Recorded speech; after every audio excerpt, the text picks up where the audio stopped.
Hello दोस्तों, मेरा नाम आसिफ अनवर है और आप सभी को हमारे इस चैनल में स्वागत है। तो आज हम जानेंगे एसएसजीडी का जो अंकित भाटी सर का न्यू बुक है उसका इंडियन पॉलिटी का आज दूसरा क्लास है। तो कल हम लोग 48 तक क्वेश्चन कर चुके हैं, आज हम लोग 49 से देखेंगे। तो चलिए शुरू करते हैं। तो क्वेश्चन है 49 नंबर, भारत की संविधान सभा की स्थापना किस वर्ष की गई थी? जो भारत की संविधान सभा है उसकी स्थापना किस वर्ष की गई थी? तो इसका आंसर हो जाएगा ऑप्शन डी 1946 को भारत की संविधान सभा कैबिनेट मिशन के तहत किया गया था। अगला देते हैं 50 नंबर, भारतीय संविधान का अनुच्छेद 163 निम्नलिखित में से किससे संबंधित है? मतलब अनुच्छेद 163 क्या कहता है? तो इसका आंसर हो जाएगा ऑप्शन सी, राज्यपाल को सहायता और सलाह देने की मंत्रिपरिषद। मंत्रिपरिषद राज्यपाल को सहायता और सलाह देने के लिए मंत्रिपरिषद है, अनुच्छेद 163 कहता है। अनुच्छेद 161 क्या कहता है? तो राज्यपाल की क्षमा आदि और कुछ मामलों में दंडादेश, निलंबन या लघुकरण की शक्ति है। राज्यपाल की क्षमा आदि की और लघु मामलों में दंडादेश का निलंबन या लघुकरण करने की शक्ति है, अनुच्छेद 161 कहता है। अनुच्छेद 168 कहता है विधानमंडल का गठन। विधानमंडल का गठन कौन अनुच्छेद से संबंधित है? तो अनुच्छेद 168 है। आगे देखते हैं, भारतीय संविधान के अनुसार भारत सरकार के कितने अंग है? भारतीय संविधान के अनुसार भारत सरकार के कितने अंग है? तो इसका आंसर हो जाएगा ऑप्शन सी, 3 अंग है। कितने अंग है? 3। भारतीय संविधान के अनुसार भारत सरकार के 3 अंग है, विधायिका, कार्यपालिका और न्यायपालिका। विधायिका, कार्यपालिका और न्यायिका, यही 3 अंग है। आगे देखते हैं, भारत में खालिस्तान शासन की विधायी शाखा है, यह कानून बनाने का प्रभारी है। यह कौन कानून बना सकता है? तो इसका आंसर हो जाएगा डी, संसद। कौन बना सकता है? संसद। भारतीय संविधान के अनुसार संसद शासन की एक विधायी शाखा है। सभी कानूनों का निर्माण विधायिका के द्वारा ही होता है। विधायिका के द्वारा ही होता है। आगे देखते हैं, भारतीय संविधान के निम्नलिखित में से किस अनुच्छेद में उल्लेख है कि राज्य राष्ट्रों के बीच न्यायपूर्ण और सम्मानजनक संबंध बनाए रखेगा? तो इसका आंसर हो जाएगा ऑप्शन सी, अनुच्छेद 51 कहता है। अनुच्छेद 47 क्या कहता है? तो पोषण स्तर, जीवन स्तर और लोक स्वास्थ्य में सुधार करना राज्य का कर्तव्य है। पोषण स्तर, जीवन स्तर और लोक स्वास्थ्य में सुधार करना कौन सा अनुच्छेद कहता है? तो अनुच्छेद 47। अनुच्छेद 48 के क में क्या है? तो पर्यावरण संरक्षण एवं वन्य जीव की रक्षा। पर्यावरण संरक्षण एवं वन्य जीव का रक्षा कौन सा अनुच्छेद में है? तो अनुच्छेद 48 के ए में है। आगे देखते हैं, अनुच्छेद 50 क्या कहता है? तो अनुच्छेद 50 कहता है कार्यपालिका का न्यायपालिका से पृथकीकरण। कार्यपालिका से न्यायपालिका का पृथकीकरण कौन अनुच्छेद कहता है? तो अनुच्छेद 50। अगला अनुच्छेद 51, तो अंतर्राष्ट्रीय शांति एवं सुरक्षा की अभिवृद्धि।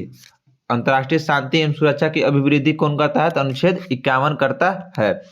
भारत में विधान परिषद वाले राज्य की विधान परिषद के सदस्यों की कुल संख्या उस राज्य की विधानसभा के सदस्यों की कुल संख्या का खालिस्तान के से कितना अधिक नहीं होगी? तो इसका आंसर हो जाएगा 1/3 से अधिक नहीं हो सकती है। आगे देखते हैं, संविधान के अनुच्छेद 171 के अनुसार किसी राज्य के विधान परिषद में सदस्यों के कुल संख्या के विधानसभा के सदस्यों के कुल संख्या के 1/3 से अधिक नहीं हो सकती। विधान परिषद के सदस्यों की कुल संख्या किसी भी स्थिति में 40 से कम नहीं होगी। 40 से कम कभी नहीं हो सकती। आगे देखते हैं 55 नंबर, भारतीय संविधान के अनुच्छेद 14 से 18 में निम्नलिखित में से किस अधिकार से संबंधित प्रावधानों का उल्लेख है? मतलब भारतीय संविधान में अनुच्छेद 14 से 18 क्या कहता है? तो ये हो जाएगा समानता का अधिकार। 14 से 18 क्या है? समानता का अधिकार। आगे देखते हैं, अगला क्या है? अगला क्वेश्चन है, भारतीय संविधान का अनुच्छेद 19 के ए के बी निम्नलिखित में से किससे संबंधित है? जो अनुच्छेद 19 के ए के बी है वो निम्नलिखित में से किससे संबंधित है? तो इसका आंसर हो जाएगा ऑप्शन सी, शांतिपूर्वक एवं निरायुध सम्मिलित होना। शांतिपूर्वक और निरायुध सम्मिलित होना, ये अनुच्छेद 19 के ए के बी से संबंधित है। आगे देखते हैं, खाली स्थान के अंतर्गत भारत के सर्वोच्च न्यायालय में रीट याचिका दायर की जा सकती है। तो इसका आंसर हो जाएगा ऑप्शन ए, अनुच्छेद 32 के तहत जो है न्यायालय रीट जारी कर सकती है। आगे देखते हैं सर्वोच्च न्यायालय का अनुच्छेद 32 के तहत तथा उच्च न्यायालय का अनुच्छेद 226 के तहत मौलिक अधिकारों के रक्षा के लिए रीट जारी कर सकता है। अगला देखते हैं, भारतीय संविधान के निम्नलिखित में से किस अनुच्छेद में राज्यपाल द्वारा राज्य के विधानमंडल को विशेष संबोधन का उल्लेख है। भारतीय संविधान के निम्नलिखित में से किस अनुच्छेद में यह कहा गया है कि राज्यपाल द्वारा राज्य के विधानमंडल को विशेष संबोधन करना है। तो इसका आंसर हो जाएगा ऑप्शन डी, अनुच्छेद 173 में कहा गया है। अनुच्छेद 173 किससे संबंधित है? तो राज्य विधायिका का सदस्यता हेतु अर्हताएं, जो राज्य विधायिका का सदस्यता हेतु अर्हताएं हैं वो अनुच्छेद 173 से संबंधित है। अनुच्छेद 175 क्या कहता है? सदनों को संबोधित करने और संदेश भेजने का अधिकार राज्यपाल का है। अनुच्छेद 175 क्या कहता है? सदनों को संबोधित करने और संदेश भेजने का अधिकार राज्यपाल का है। अगला है अनुच्छेद 176 क्या कहता है? 176 कहता है, राज्यपाल प्रत्येक आम चुनाव के बाद विधानसभा के प्रथम सत्र के आरंभ में तथा प्रत्येक वर्ष के प्रथम सत्र के आरंभ में विधानसभा में या विधान परिषद वाले राज्य में एक साथ दोनों सदनों का अभिभाषण विशेष संबोध करेंगे।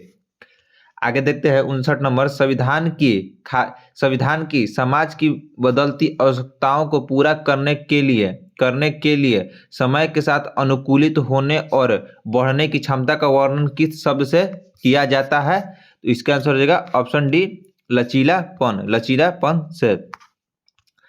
भारत का संविधान विश्व का सबसे लंबा लिखित संविधान है। जो भारत का संविधान है वो विश्व का सबसे लंबा लिखित संविधान है। अगला है, भारतीय संविधान अपने सभी खाली स्थान के लिए सार्वभौमिक वयस्क मताधिकार की गारंटी देता है। भारतीय संविधान अपने सभी खाली स्थान के लिए सार्वभौमिक वयस्क मताधिकार की गारंटी देता है। तो इसका आंसर हो जाएगा ऑप्शन डी, नागरिकों को गारंटी देता है भारतीय संविधान। सार्वभौमिक वयस्क मताधिकार संविधान के दायरे में रहकर यथासंभव अधिक से अधिक लोगों को वोट देने का अधिकार सुनिश्चित करता है। जैसा कि एक व्यक्ति एक वोट सिद्धांत द्वारा समर्पित है, एक व्यक्ति एक ही वोट दे सकता है। भारत में यह वयस्क मतदान का न्यूनतम आयु है, मतलब वोट देने की आयु भारत में कितना है? तो 18 वर्ष निश्चित की गई है। अगला देखते हैं, निम्नलिखित में से कौन सा भारतीय संविधान में उल्लेखित राज्य नीति निर्देशक सिद्धांत नहीं है? तो इसका आंसर हो जाएगा ऑप्शन डी, विधायिका को कार्यपालिका से अलग करना। भारतीय संविधान में नीति निर्देशक सिद्धांतों के अनुच्छेद 50 में न्यायपालिका और कार्यपालिका से अलग करने का उल्लेख है, जबकि विधायिका और कार्यपालिका को अलग करने का उल्लेख है, जो अलग करने का जो उल्लेख है वो नीति निर्देशक सिद्धांतों में नहीं है। आगे देखते हैं 62 नंबर, भारतीय संविधान की निम्नलिखित में से किस अनुसूची में समवर्ती सूची दी गई है? भारतीय संविधान की निम्नलिखित में से किस अनुसूची में समवर्ती सूची दी गई है? तो इसका आंसर हो जाएगा संविधान के 7वीं अनुसूची है, उसमें समवर्ती सूची की चर्चा किया गया है 7वीं अनुसूची में। भारतीय संविधान में कुल 12 अनुसूचियां हैं, जिसमें 7वीं अनुसूची में केंद्र और राज्यों के बीच शक्तियों का बंटवारा की जानकारी प्राप्त होता है। 7वीं अनुसूची में 7वीं अनुसूची के अंतर्गत 3 अनुसूचियां हैं। जो 7वीं अनुसूची है उसके अंतर्गत 3 अनुसूचियां हैं। पहला है संघ सूची, इसमें दिए गए विषयों पर सिर्फ केंद्र सरकार कानून बना सकता है। जो संघ सूची है उस पर सिर्फ केंद्र सरकार जो है कानून बना सकता है। संघ सूची में जैसे कि प्रतिरक्षा करना विदेशी मामलों में, या रेल, डाक, बैंकिंग, परमाणु इत्यादि सब है। इस पर सिर्फ जो है कानून केंद्र सरकार ही कानून बना सकता है। दूसरा है राज्य सूची, इसमें दिए गए विषयों पर सिर्फ राज्य सरकार कानून बना सकता है। जो राज्य सूची है इस पर सिर्फ राज्य सरकार ही कानून बना सकता है, जैसे जेल, पुलिस, स्थानीय श्मशान, कृषि आदि है जो सिर्फ राज्य सूची ही कानून बना सकती है। तीसरा है समवर्ती सूची। समवर्ती सूची है, इसमें दिए गए विषयों पर केंद्र और राज्य सरकार दोनों कानून बना सकते हैं, जैसे शिक्षा, विवाह, तलाक, बिजली, समाचार पत्र, श्रमिक संघ, वन, मापतौल इत्यादि। अगला नंबर क्वेश्चन है, संविधान का पालन करें और उसके आदर्शों, संस्थाओं, राष्ट्रीय ध्वज, राष्ट्रगान का आदर करें, यह भारतीय संविधान में उल्लेखित एक मौलिक कर्तव्य है। हर हिंदुस्तान का मौलिक कर्तव्य है कि संविधान का पालन करे, उसके आदर्शों को पालन करे, राष्ट्रीय ध्वज और राष्ट्रीय गान का आदर करे, यह एक मौलिक कर्तव्य है। अगला, मौलिक अधिकार भारतीय संविधान के खाली स्थान में निहित है। मौलिक अधिकार खाली स्थान के भारतीय संविधान में निहित है, तो इसका आंसर हो जाएगा ऑप्शन ए, भाग 3 में निहित है। भाग 3 में निहित है। अगला है क्वेश्चन, राज्यसभा में केंद्र शक्ति प्रदेशों के प्रतिनिधि कैसे चुने जाते हैं? जो राज्यसभा में केंद्र शासित प्रदेशों के प्रतिनिधि है कैसे चुने जाते हैं? राज्यसभा में केंद्र शासित प्रदेशों के प्रतिनिधि कैसे चुने जाते हैं? तो इसका आंसर हो जाएगा ऑप्शन सी, निर्वाचन मंडल के सदस्यों द्वारा अप्रत्यक्ष रूप से निर्वाचित होकर केंद्र शासित प्रदेश के प्रतिनिधि चुने जाते हैं। भारतीय संविधान के अनुच्छेद 80 के 4 के अनुसार राज्य विधानमंडल के निर्वाचित सदस्यों मनोनीत नहीं द्वारा राज्यसभा के सदस्यों का चुनाव किया जाता है, जो मनोनीत नहीं है होते हैं। आगे देखते हैं, राज्यसभा के सदस्यों का चुनाव अनुपातिक प्रतिनिधित्व प्रणाली द्वारा एकल संक्रमित मत के आधार पर होता है। आगे देखते हैं, भारत में खाली स्थान किसी भी केंद्र शासित प्रदेश जिसकी शक्ति राज्यों की तुलना में अधिक सीमित हो, खाली स्थान का निर्माण उसके भंग कर सकती है, तो इसका आंसर हो जाएगा ऑप्शन सी, केंद्र सरकार है जो भंग कर सकती है। ये सारे क्वेश्चन देखिए सब SSGD में पूछे गए हैं। आगे देखते हैं, भारतीय संविधान के किस अनुच्छेद के अनुसार लोकसभा संसद का निचला सदन है? भारतीय संविधान के किस अनुच्छेद के अनुसार लोकसभा संसद का निचला सदन है? तो इसका आंसर हो जाएगा ऑप्शन सी, 79, अनुच्छेद 79 के तहत।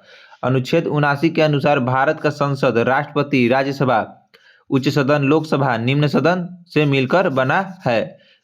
जो भारत की संसद राष्ट्रपति, राज्यसभा, लोकसभा से मिलकर बनती है। अगला नंबर देखते हैं, भारतीय संविधान में राज्य के नीति निर्देशक सिद्धांतों का उद्देश्य खाली स्थान निर्माण करना है।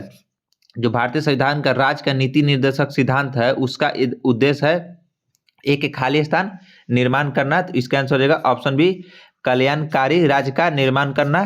किसका उद्देश्य है? मुख्य उद्देश्य है तो राज्य के नीति निर्देशक तत्व का। आगे देखते हैं 69 नंबर से, भारत के वित्त आयोग में एक अध्यक्ष और खाली स्थान होते हैं। भारत के वित्त आयोग में एक अध्यक्ष और खाली स्थान होते हैं, तो 4 अन्य सदस्य होते हैं और एक अध्यक्ष होते हैं। भारतीय संविधान के अनुच्छेद 280 में वित्त आयोग का गठन का प्रावधान है। वित्त आयोग का गठन का प्रावधान किस अनुच्छेद में है? तो अनुच्छेद 280 में है। राज्य वित्त आयोग का गठन संविधान के अनुच्छेद 243 के झ के तहत किया गया है। अगला देखते हैं, भारतीय संविधान का अनुच्छेद 39 के ए निम्नलिखित में से किससे संबंधित है? जो भारतीय संविधान का अनुच्छेद 39 का ए निम्नलिखित में से किससे संबंधित है? तो इसका आंसर होगा ऑप्शन डी, निःशुल्क कानूनी सहायता से संबंधित है। अनुच्छेद 39 के ए। अनुच्छेद 39 क्या करता है? तो आर्थिक न्याय प्राप्त करने का सिद्धांत है। अनुच्छेद 39 में अनुच्छेद 39 के ए क्या कहता है? सामान्य न्याय व निःशुल्क कानूनी सहायता। अनुच्छेद 39 के ए कहता है। अनुच्छेद 43 के बी क्या कहता है? सहकारी समितियों का गठन 97वां संविधान संशोधन 2011 के तहत। अगला देखते हैं, भारत का चुनाव आयोग एक खाली स्थान है। जो भारत का चुनाव आयोग है वह एक खाली स्थान है, तो इसका आंसर हो जाएगा ऑप्शन बी, संवैधानिक निकाय। भारत का चुनाव आयोग है यह एक संवैधानिक निकाय है। आगे देखते हैं, भारत के संविधान के भाग 15 में अनुच्छेद 324 और 329 में निर्वाचन आयोग तथा निर्वाचन संबंधित प्रावधान है। चुनाव आयोग की स्थापना 25 जनवरी 1950 को हुआ था। यह एक संवैधानिक निकाय है।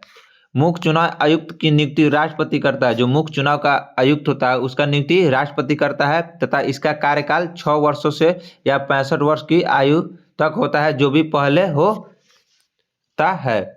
आगे देखते हैं, निर्वाचन आयोग केंद्र और राज्य सरकारों के लिए चुनाव संबंधित दिशा निर्देशक देता है। आगे देखते हैं, नोट, राज्यों में होने वाले पंचायत व निगम चुनाव से चुनाव आयोग का कोई संबंध नहीं होता है। इसके लिए भारतीय संविधान में अलग से राज्य निर्वाचन आयोग का गठन किया गया है। जो नगर उगर का चुनाव होता है उसका चुनाव आयोग से कोई संबंध नहीं होता है, उसके लिए एक अलग आयोग का गठन किया गया है। अगला देखते हैं, भारतीय संविधान के अनुसार एक राज्यपाल को खाली स्थान की नियुक्त किया जा सकता है। भारतीय संविधान के अनुसार एक राज्यपाल को खाली स्थान नियुक्त किया जा सकता है, तो इसका आंसर हो जाएगा ऑप्शन सी, 2 या 2 से अधिक राज्यों के लिए। जो राज्यपाल को है जो 2 या 2 से अधिक राज्यों के लिए राज्यपाल चुना जा सकता है। भारतीय संविधान के अनुच्छेद 153 के द्वारा प्रत्येक राज्य का एक राज्यपाल होगा। ये किस में कहा गया है? तो अनुच्छेद 153 में कहा गया है कि प्रत्येक राज्य का एक राज्यपाल होगा। परंतु 7वें संविधान संशोधन 1956 में एक परंतु जोड़ा गया कि जिसके अनुसार एक ही व्यक्ति 2 या 2 से अधिक राज्यों के राज्यपाल नियुक्त किए जा सकते हैं। अनुच्छेद 153 में क्या कहा गया है कि हर राज्य का एक राज्यपाल होगा, लेकिन 7वें संविधान संशोधन 1956 में क्या कहा गया कि एक व्यक्ति एक या एक से अधिक राज्य के राज्यपाल हो सकते हैं। आगे देखते हैं, निम्नलिखित में से कौन सा भारतीय संविधान में उल्लेखित मौलिक अधिकारों में से नहीं है? तो इसका आंसर हो जाएगा ऑप्शन सी, शोषण का अधिकार। यह मौलिक अधिकार नहीं है। आगे देखते हैं, मूल अधिकार क्या है? देखिए, समानता का अधिकार है, अनुच्छेद 14 से 18। अनुच्छेद 14 से 18 है समानता का अधिकार। स्वतंत्रता का अधिकार है अनुच्छेद 19 से 22। अनुच्छेद 19 से 22 क्या है? स्वतंत्रता का अधिकार। अनुच्छेद अगला है शोषण के विरुद्ध अधिकार है, तो अनुच्छेद 23 से 24। जो अनुच्छेद 23 से 24 है वो शोषण के विरुद्ध अधिकार है। अगला धर्म की स्वतंत्रता का अधिकार है, तो धर्म की स्वतंत्रता का अधिकार अनुच्छेद 25 से 28 है। अनुच्छेद 25 से 28 है जो धर्म की स्वतंत्रता का अधिकार है। अगला संस्कृति और शिक्षा संबंधित अधिकार कौन सा अनुच्छेद में है? तो अनुच्छेद 29 से 30 में है संस्कृति और शिक्षा से संबंधित अधिकार। और संवैधानिक उपचारों का अधिकार है अनुच्छेद 32। संवैधानिक उपचारों का अधिकार कौन सा है? तो अनुच्छेद 32 है। अगला देखते हैं, भारत के बॉम्बे उच्च न्यायालय की स्थापना निम्नलिखित में से किस वर्ष किया गया था? भारत में जो बॉम्बे उच्च न्यायालय की स्थापना है निम्नलिखित में से कब किया गया था? तो इसका आंसर हो जाएगा ऑप्शन बी, 1862 में किया गया था। कोलकाता, बॉम्बे तथा मद्रास उच्च न्यायालय की स्थापना 1862 में हुआ था। प्रयागराज, इलाहाबाद उच्च न्यायालय की स्थापना 1866 ईस्वी में हुआ था। जो इलाहाबाद का उच्च न्यायालय है उसका स्थापना कब हुआ था? तो 1866 ईस्वी में हुआ था। आगे देखते हैं, आय की असमानताओं को कम करने के प्रयास का उल्लेख भारतीय संविधान के खाली स्थान किसके अंतर्गत किया गया है? तो इसका आंसर हो जाएगा ऑप्शन सी, नीति निर्देशक सिद्धांत के अनुसार किया गया है। भारतीय संविधान के भाग 4 में नीति निर्देशक तत्व के अनुच्छेद 39 में आर्थिक न्याय के सिद्धांत का उल्लेख है। आगे देखते हैं, भारतीय राज्य के कार्यकारी शक्ति खाली स्थान में निहित होती है। भारतीय राज्य की कार्यकारी जो शक्ति है खाली स्थान में निहित होती है, तो इसका आंसर हो जाएगा राज्यपाल में निहित होती है भारतीय राज्य का कार्यकारी शक्ति। राज्य में राज्यपाल कार्यपालिका का प्रधान होता है। जो राज्य का राज्यपाल होता है वो कार्यपालिका का प्रधान होता है। वह नाम मात्र का शासन प्रमुख होता है। वास्तविक शक्ति मुख्यमंत्री के पास होता है। लेकिन वह सिर्फ नाम का ही शासन प्रमुख होता है, लेकिन सारी शक्ति है जो मुख्यमंत्री के पास होता है। आगे देखते हैं, भारतीय संविधान का निम्नलिखित में से कौन सा अनुच्छेद भारत के चुनाव आयोग से संबंधित है? भारतीय संविधान के कौन सा अनुच्छेद भारत के चुनाव आयोग से संबंधित है? तो इसका आंसर हो जाएगा ऑप्शन सी, अनुच्छेद 324 है जो चुनाव आयोग से संबंधित है। आगे देखते हैं, नीचे दिए गए कथनों में से कौन से कथन सही है? तो देखिए, पहला कथन, राज्य के नीति निर्देशक तत्व जो सिद्धांत है कानून द्वारा परिवर्तनीय नहीं है। राज्य के नीति निर्देशक जो सिद्धांत है वाद्य योग्य नहीं है। तो इसका आंसर हो जाएगा डी। कथन ए और कथन ए और कथन दो दोनों सही है, क्योंकि ये दोनों सही है नीति निर्देशक तत्व के लिए। अगला नंबर देखते हैं, निम्नलिखित में से भारत के नियंत्रण एवं महालेखा परीक्षा का कार्यकाल कौन सा है। जो भारत में है निम्नलिखित में से भारत के नियंत्रक एवं महालेखा परीक्षा का कार्यकाल कौन सा है। तो इसका आंसर हो जाएगा ऑप्शन बी 6 वर्ष। कितने वर्षों तक है कार्यकाल? 6 वर्षों तक है। संविधान के भाग 5 के अनुच्छेद 148 में CAG का प्रावधान है। संविधान के भाग 5 में अनुच्छेद 148 में CAG का प्रावधान है। नियंत्रक महालेखा परीक्षक का नियुक्ति राष्ट्रपति करता है। आगे देखते हैं, इसका कार्यकाल है 6 वर्ष या 65 वर्ष की आयु तक, जो भी पहले होता है। नियंत्रक एवं महालेखा परीक्षक सार्वजनिक धन का रक्षक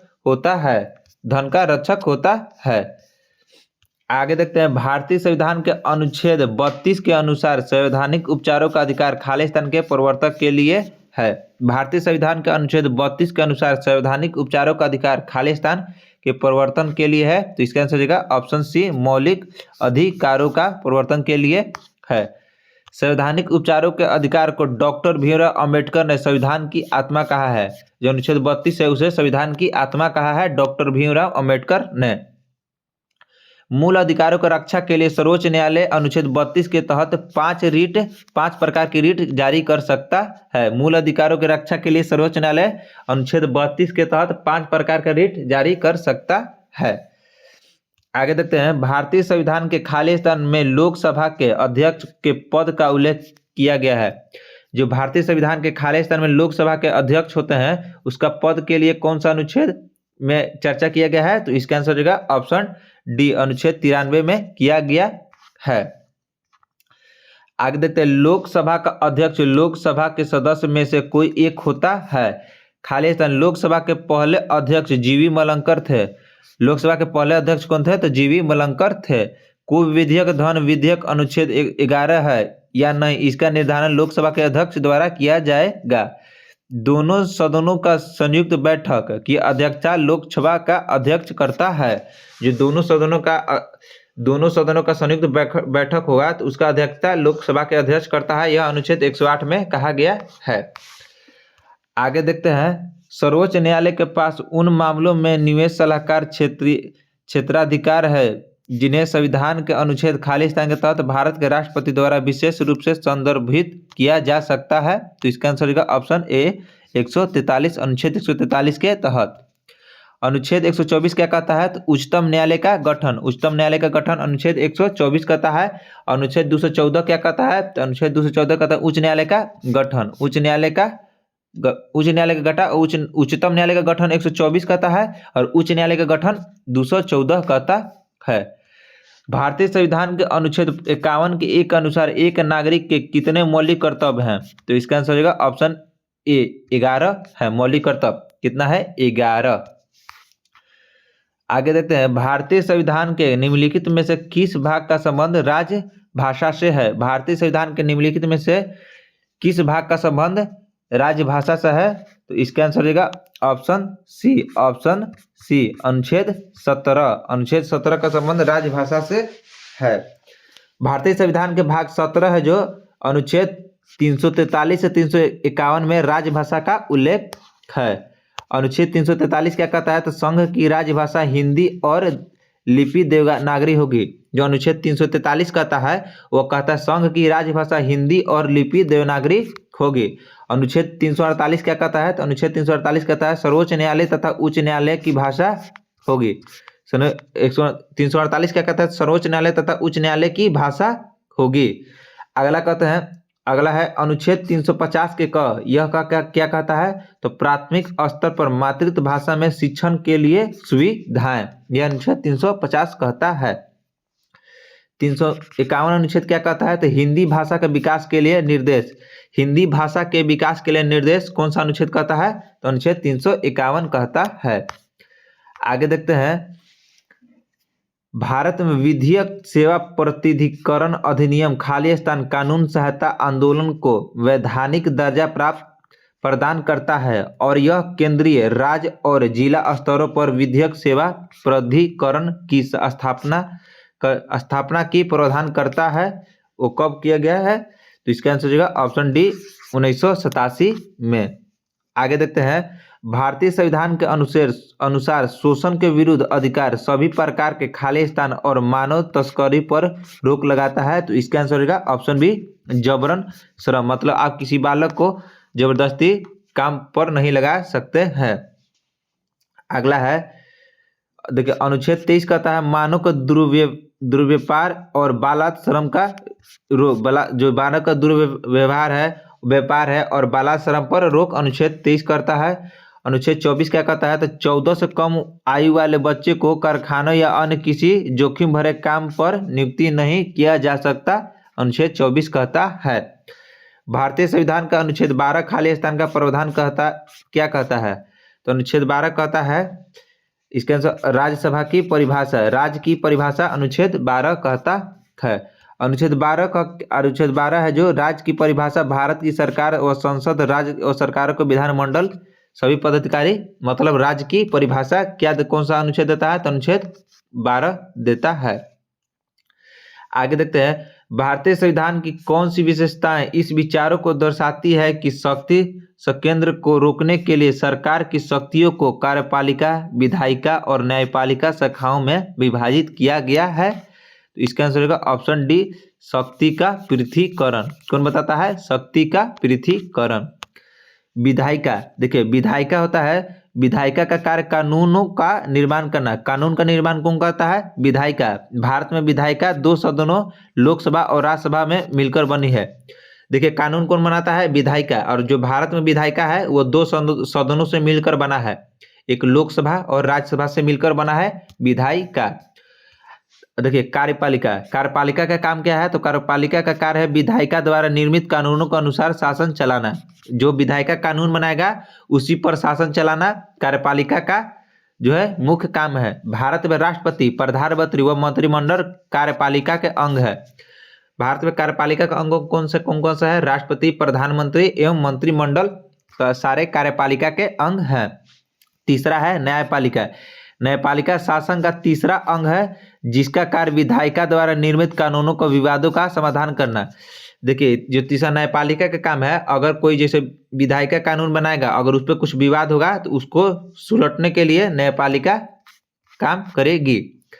अगला देखते हैं, राज्यसभा की अधिकतम सदस्य संख्या कितनी होती है तथा राष्ट्रपति द्वारा कितने सदस्य को मनोनीत किया जाता है?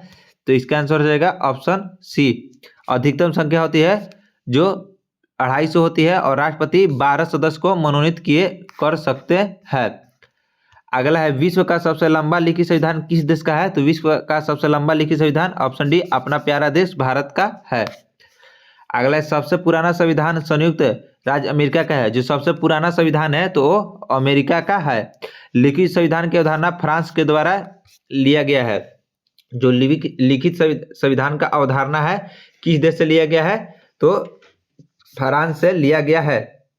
भारतीय राजनीतिक व्यवस्था में संविधान सर्वोपरि है भारत का संविधान।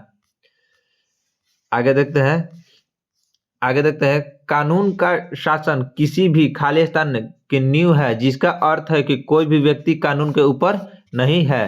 तो इसका आंसर है डी लोकतंत्र। कानून का शासन किसी भी लोकतंत्र का नींव है, जिसका अर्थ है कानून से बढ़कर कोई नहीं है। लोकतंत्र किसे करता है? वर्तमान युग में लगभग सभी देश में सत्ता का वैधता का स्रोत जनता खुद होती है। जनता तय करती है कि शासन कौन चलाएगा, ऐसी व्यवस्था को लोकतंत्र कहते हैं। लोकतंत्र किसको कहते हैं? जहां पर जनता सरकार को चुने वहां पर उसको लोकतंत्र कहता है। जो अंतिम शक्ति होती है वह जनता के पास होती है, उसी को लोकतंत्र कहते हैं।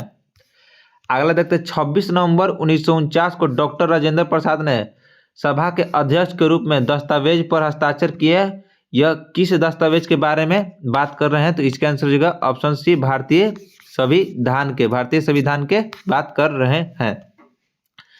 अगला 26 नवंबर 1949 ईस्वी को संविधान सभा द्वारा भारतीय संविधान को अंगीकृत किया गया है। 26 नवंबर को संविधान दिवस के रूप में मनाया जाता है और 26 जनवरी 1950 को भारतीय संविधान लागू हुआ था। पूरी तरह से लागू कब हुआ था भारतीय संविधान? तो 26 जनवरी 1950 को पूरी तरह लागू हुआ था। अगला, भारत में सरकार का एक संसदीय स्वरूप है जो खाली स्थान संविधान से अहित एक विशेषता है। तो इसका answer option D Britain. Britain जो है, देखिए, भारत में सरकार का एक संसदीय स्वरूप है और यह ब्रिटेन से लिया गया है। भारतीय संविधान में अनेक देशों का निम्न प्रावधान लिए गए हैं। जैसे ब्रिटेन से, देखिए, ब्रिटेन से संसदीय व्यवस्था, एकल नागरिकता, विधि का शासन, मंत्रिमंडल प्रणाली, ये सब सारे चीज है जो ब्रिटेन के संविधान से लिया गया है। और अमेरिका से देखिए, प्रस्तावना अमेरिका से लिया गया है। मौलिक अधिकार अमेरिका से लिया गया है। न्यायिक पूर्वावलोकन अमेरिका से लिया गया है। स्वतंत्र न्यायपालिका ये भी अमेरिका से लिया गया है। निर्वाचित राष्ट्रपति व महाभियोग ये अमेरिका से लिया गया है। उपराष्ट्रपति ये भी अमेरिका से ही लिया गया है।